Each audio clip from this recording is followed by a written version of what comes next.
आज हम कृषि में ऋण प्रबंध के सिद्धांतों के बारे में चर्चा करेंगे। ऋण देने वाली जो भी संस्थाएं होती हैं वो कुछ कसौटियां निर्धारित करती हैं जिसके आधार पर ऋण लेने वाले को ऋण दिया जाता है। इन्हें हम test for credit proposals on plan या प्रक्षेप पर ऋण प्रस्ताव की कसौटी के रूप में जानते हैं। इन्हें 3R के नाम से भी जानते हैं, 3 R's ऑफ द क्रेडिट, जिनमें पहला R है निवेश से प्राप्त प्रतिफल। निवेश से प्राप्त प्रतिफल, निवेश से प्राप्त प्रतिफल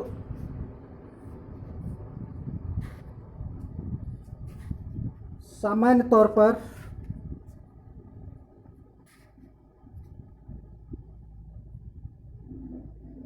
रिटर्न फ्रॉम इन्वेस्टमेंट कहलाता है अंग्रेजी में। और निवेश से प्राप्त प्रतिफल का अर्थ है कि जो हम लोन दे रहे हैं किसान को, उस लोन के उत्पादन कार्य में निवेश करने से कितना प्रतिफल, अतिरिक्त प्रतिफल उसको प्राप्त होगा, कितनी एडिशनल इनकम जनरेट हो पाएगी, ये निवेश से प्राप्त प्रतिफल का अर्थ है। दूसरी कसौटी है भुगतान क्षमता, रिपेमेंट कैपेसिटी। किसान की भुगतान क्षमता अर्थात जो लोन किसान ले रहा है उसका भुगतान किसान कर पाएगा या नहीं कर पाएगा, इसका निश्चय करती है उसकी भुगतान क्षमता। और तीसरी कसौटी है वो है जोखिम वहन करने की क्षमता, रिस्क बियरिंग एबिलिटी। कृषि चूँकि मानसून के साथ जुआ होता है और कृषि की जो इनकम है या उत्पादन है वो अनिश्चित होता है, इसमें निश्चितता का अभाव होता है। तो ऐसी स्थिति में हम ये मान के चलते हैं कि कोई भी जो रिस्क है, जो जोखिम आ पड़ेगी, उसको वहन करने की क्षमता किसान में है या नहीं। तो इसका आकलन भी पहले करना पड़ता है। इसको रिस्क बियरिंग एबिलिटी कहते हैं। अब हम आपको रिटर्न फ्रॉम द इन्वेस्टमेंट समझाएंगे। रिटर्न फ्रॉम द इन्वेस्टमेंट का अर्थ होता है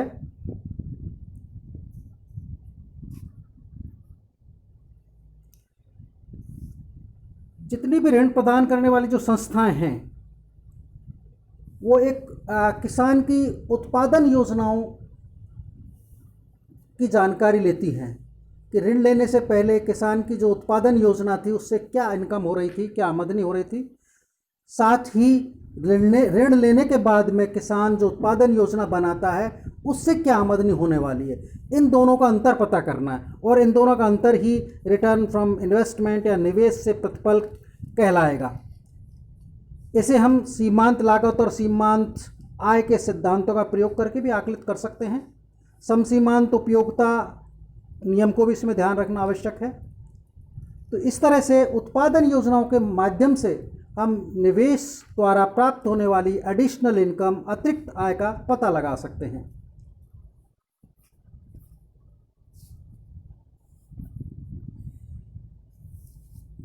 दूसरी कसौटी भुगतान क्षमता या रिपेमेंट कैपेसिटी। रिपेमेंट कैपेसिटी का पता करने के लिए हमें किसान जो इनकम जनरेट होगी, एडिशनल इनकम जनरेट होगी, उसके साथ साथ किसान के कुछ खर्चा भी बढ़ेगा। नए जो प्रोडक्शन प्लान है उसमें कुछ निवेश के हिसाब से कुछ खर्चा बढ़ेगा, कुछ किसान के स्वयं के खर्चे होते हैं। इस तरह से उनको काटने के बाद में जो कुछ आमदनी बचेगी वो भुगतान क्षमता निर्धारित करती है। इसे हम दो प्रकार से पता लगा सकते हैं या दो तरह की होती है। एक तो self liquidating loan repayment capacity, स्वयं परिसमापन ऋण भुगतान क्षमता।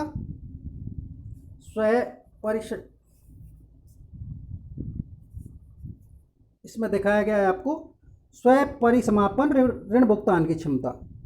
ये रिपेमेंट कैपेसिटी कैसे ज्ञात करते हैं, उसका तरीका है कि जो फार्म की कुल आमदनी है उसमें से कुल कार्यशील व्यय को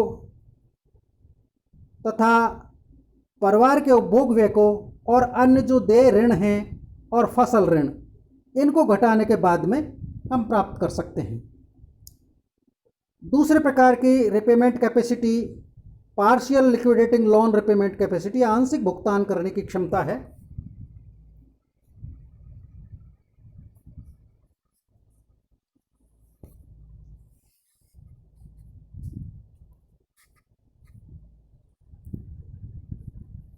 इसे ज्ञात करने के लिए कुल आमदनी में से कार्यशील व्यय या वर्किंग जो कॉस्ट है, वर्किंग एक्सपेंसेस हैं। कार्यशील व्यय का अर्थ है खाद, बीज, इंसेक्टिसाइड, सिंचाई आदि का जो खर्चा होता है, जो एक फसल के लिए ही होता है। साथ साथ अल्पकालीन ऋण, पारिवारिक खर्चे, अन्य देय ऋण और मध्यकालीन और दीर्घकालीन ऋण की वार्षिक किस्तें, इनको जोड़ करके कुल आमदनी में से घटाने के बाद हमें आंशिक परिसमापन भुगतान की क्षमता प्राप्त होती है। इस तरह से हम किसान की भुगतान क्षमता का पता लगा सकते हैं। देन तीसरी जो कसौटी है वो जोखिम वहन करने की क्षमता।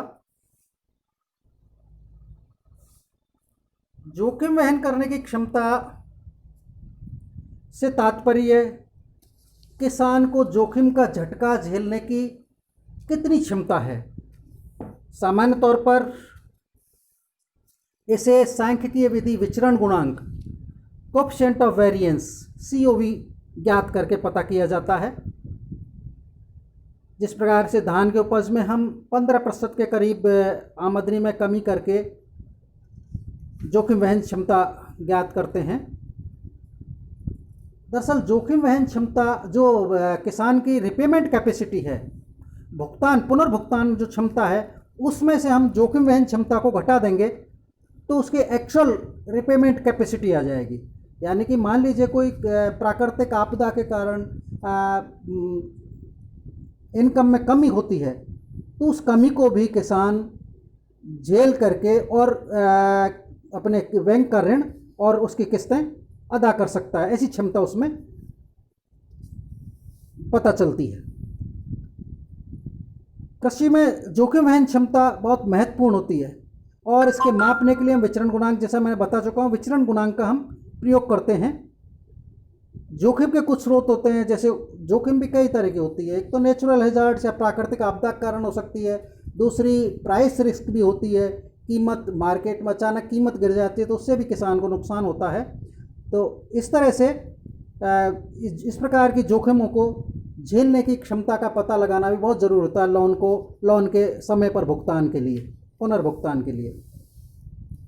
इस प्रकार से हम जो ऋणदात्री संस्थाएं हैं उनके द्वारा जो लोन दिया जाता है किसानों को, उनका आधार या उनके कसौटी के बारे में जानकारी प्राप्त कर सकते हैं। धन्यवाद।